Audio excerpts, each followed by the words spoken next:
Serre France, le réseau de conseil et d'expertise comptable présente Parole d'expert.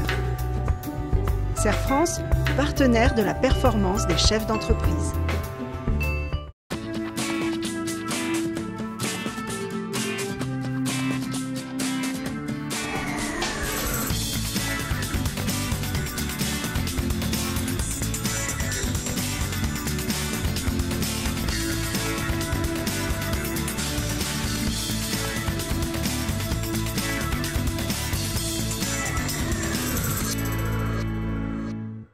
Bonjour à tous et bienvenue dans ce nouveau numéro de Parole d'expert. Cette chronique s'adresse à vous, chefs d'entreprise, qui devez faire face à des situations conflictuelles. Elle a deux objectifs, vous faire comprendre les mécanismes des conflits et vous donner les moyens de les traiter. Aujourd'hui, pour être efficace, vous devez gérer les relations humaines et gagner la confiance de vos collaborateurs. Pourquoi ? Parce qu'en ces temps de crise, ils ont besoin de relations personnelles pour être guidés. N'oubliez pas, quoi que vous fassiez, si vos équipiers ne vous suivent pas, vous échouerez. Donc donnez-leur la possibilité de communiquer ouvertement et avec franchise. Et vous, acceptez de résoudre des conflits pour le bien de votre entreprise. Alors voici quelques règles simples et incontournables pour vous aider.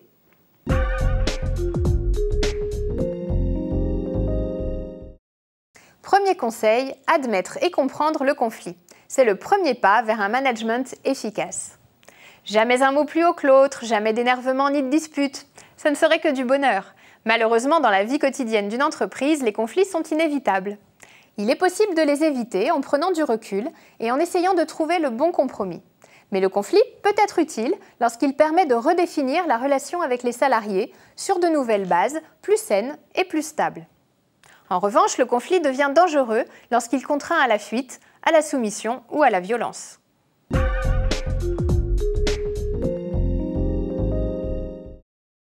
Deuxième conseil, pour régler le conflit, il est important d'affronter la situation. La confrontation présente des avantages.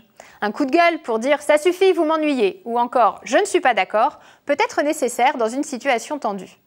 Exprimer un mécontentement quand un travail a été mal fait est légitime. En revanche, passer vos nerfs sur le premier venu parce que vous êtes de mauvaise humeur est à proscrire. Donc, certaines mises au point sont utiles. Il faut provoquer une explication pour déboucher sur une solution positive.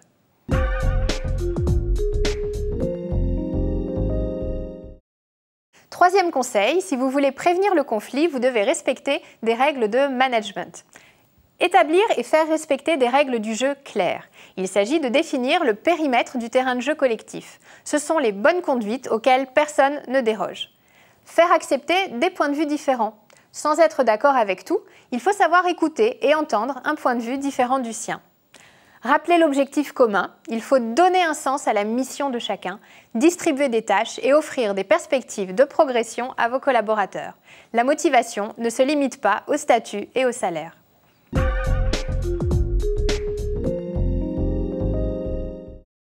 Quatrième conseil, pour prévenir le conflit, il faut aussi communiquer de façon efficace.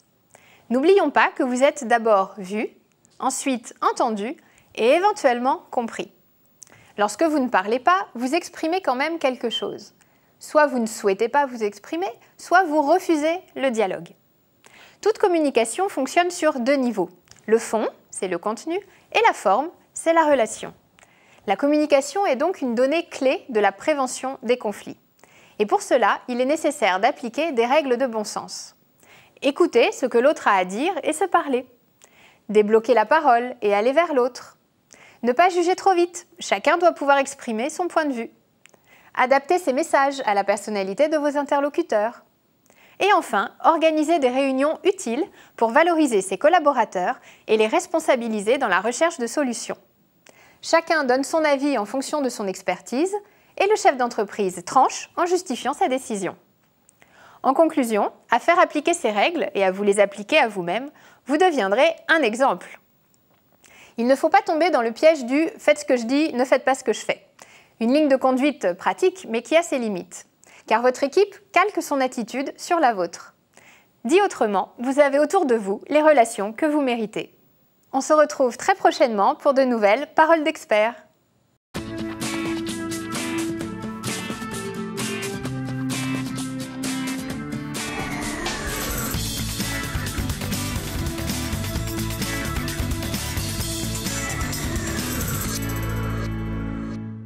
CERF France, le réseau de conseil et d'expertise comptable vous a présenté Parole d'expert.